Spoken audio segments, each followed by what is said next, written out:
श्री संत ज्ञानेश्वर महाराज यांच्या चरणी नतमस्तक.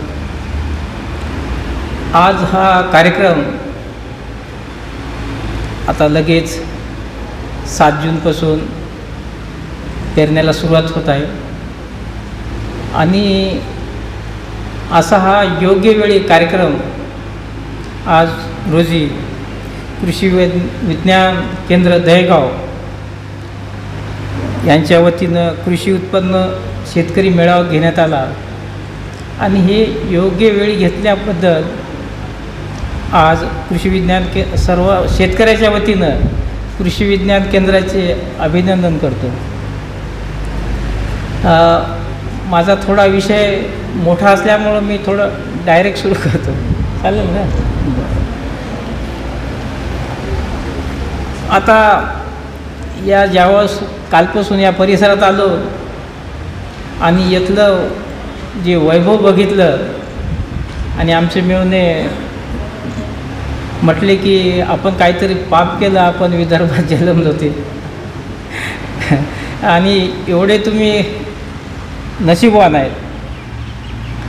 कारण आज पाहतो की आमच्या भागात ऊस आहे पण तेवढं उत्पन्न नाही आणि बरेचसे कारखान्यात आमचे 265 पण व्हेरायटी आमच्या भागात लागत नाही. समजा आता इथं पाहतो की आपण खूप मोठ्या प्रमाणात ऊस लागलेला आहे आणि नेहमी 12 महिने ऊस ऊस म्हणून आपल्या काहीतरी जमिनी भरपूर प्रमाणात खराब पण होत आहेत आणि सर्वात अन्नद्रव्य घेणारं पीक म्हणजे ऊसाचं 265 पण आहे.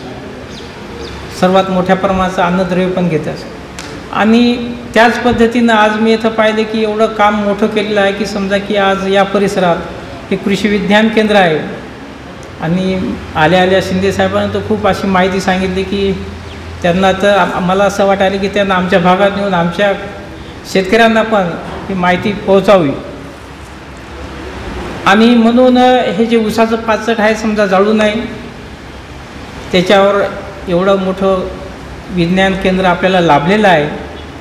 आमच्या इकडं पाहतो की ट्रायकोडर्मा PHB अजाप्टोबॅक्टर भेटतच नाही आणि मिळालं तरी चांगल्या क्वालिटीचं नाही मिळत आणि 300 ते 400 रुपये किलोच्या प्रमाणे याच्या पुढं मिळते आणि इथं पाहतो की त्याचे भाव 120-140 रुपये, नफा बी नाही आणि मुद्दल या हिशोबात इथं काम चालूला असलं आहे आणि हे खूप मोठं काम आहे.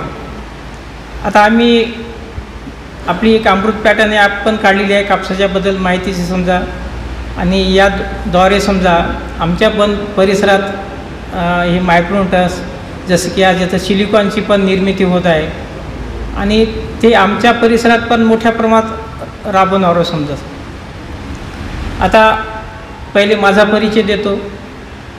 मी अमृतराव दादाराव देशमुख, मुक्काम पोस्ट आंबोडा, तालुका महागाव, माहूरच्या पायथ्याशी माझं गाव आहे समजा आणि जर कधी पण माहूरला जर आले समजा तर आमच्या कापूस पीक या शेतीला भेट अवश्य द्या समजा. आता दरवर्षी कापूस पिकात आपण पाहतो की नाही जसं की आता सर्व इच्छुक आहो आपण की आपलं उत्पन्न कसं वाढलं पाहिजे याच्यावर खूप जोर आहे जास्त चालू आणि आम्ही पहिलं सांगतो शेतकऱ्यांना की जसं उत्पन्न समजा 10 क्विंटल 15 क्विंटलच्या वर उत्पन्न काढणं चांगलंच नाही. ऊसाचं उत्पन्न 80-100 क्विंटलाच्या वर काढणं चांगलं नाही. केळीचं उत्पन्न जे आपण म्हणतो घड 40-50ची सरासरी घेणं हे पण चांगलं नाही. कारण काय होते की जेवढं आपण उत्पन्न काढू त्यावेळेस काय होते की जमिनीतलं जे काय अन्नद्रव्य आहे मोठ्या प्रमाणात उचलल्या जाते आणि मग यावर्षी 2 पोते टाकले का पुढच्या वर्षी 3 टाका लागेल, 4 टाका लागेल आणि नंतर आपली काळी आई जे समजा हे टिकणार नाही. आपल्याला सर्वात जर महत्त्वाचे आहे की पुढची पिढीला आपल्याला जर ही जर काळी आई जर टिकवायची असेल तर म्हणून आम्ही एक समजा एक जर्सी गायचं उदाहरण देतो की जर्सी गायला जर आपण दूध काढतो आणि दूध 3 ते 4 लिटर दूध येत असेल त्याला तरी पण आपण तिला कॅल्शियम वगैरे देतो समजा. तिचं कसं दूध जास्तीत जास्त निघते या हिशोबानं आपण तिचं व्यवस्था करतो. म्हणून काय आहे की जर गाईचं जर दूध काढलं तर गाय जास्त दिवस टिकणार नाही. जर गाय जर आपल्याला टिकवायची असेल तर 1/4 म्हणजे जर 4 लिटर दूध देत असेल तर तिला आपल्याला आलेख वगैरे 1 किलो द्यावंच लागेल. आणि म्हणून याच्यामुळं काय होईल की गाय पण टिकल आणि दूध पण देईल. आणि म्हणून जर आपल्याला शेती जर टिकवायची असेल तर हे मायक्रोटन जेवढे काय तर त्याचा आपण शेतामध्ये टाका पाहिजे, माती परीक्षण करा पाहिजे, शेतीचा pH पण आपण बघितला पाहिजे समजा. आणि नंतर फेरपलट समजा पिकं पण आपण जर घेतले तरी थोडा फरक पडते. ऊसामध्ये जर आपण जर गहू थोडा थोडा जर लावला, कांदा पण लावला थोडासा, तरी ते शेती तेवढी बिघडणार नाही. आणि मग फेरपालट पण अशी पिकं करणं महत्त्वाचे आहे. आणि म्हणून शेतीला शेणखत पण देणं महत्त्वाचं. आता शेणखताची वेळ गेली समजा, आता टाईम पण थोडंसं आपल्याकडे कमी आहे. नंतर कोणी जर प्रश्न केले तर मी प्रत्येक उत्तर देईल तुम्हाला. आता आपण इतर जसं की कापूस आहे, याच्यात 35 क्विंटलपासून 51 क्विंटलपर्यंत उत्पन्न घेतलेलं आहे. सोयाबीनमध्ये 18, 20, 22 क्विंटलचं उत्पन्न घेतलं आहे. भुईमुग फल्ली याच्यामध्ये समजा 30 क्विंटलपर्यंत वाळली शेंग घेतलेली आहे. असं एकही नाही पीक. समजा ज्वारीमध्ये तर 40 क्विंटलचं पण उत्पन्न घेतलं आहे, मकातही पण तसं घेतलं. आणि म्हणून ह्या आपण जे बारीक बारीक गोष्टी त्या शेतामध्ये केल्या आहेत. आणि कापूस पीक आहे समजा, तर तुम्ही जर सकाळपासून संध्याकाळपर्यंत जरी मला प्रश्न केले तरी संपू देणार नाही.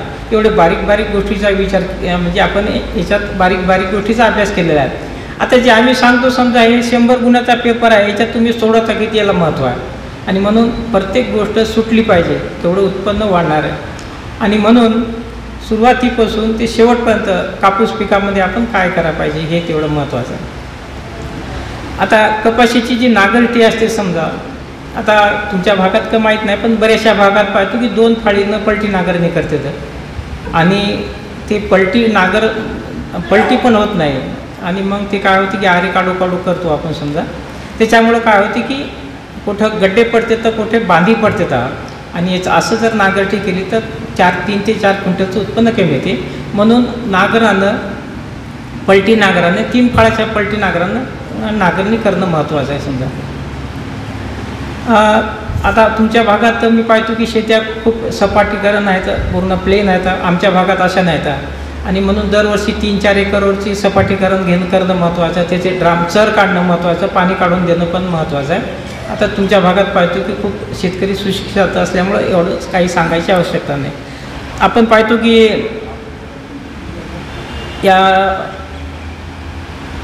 याची जी लागवड आहे कपाशीची, कोण्या पद्धतीत करणं महत्त्वाचं आहे, कोण्या दिशेनं करणं महत्त्वाचे आहे.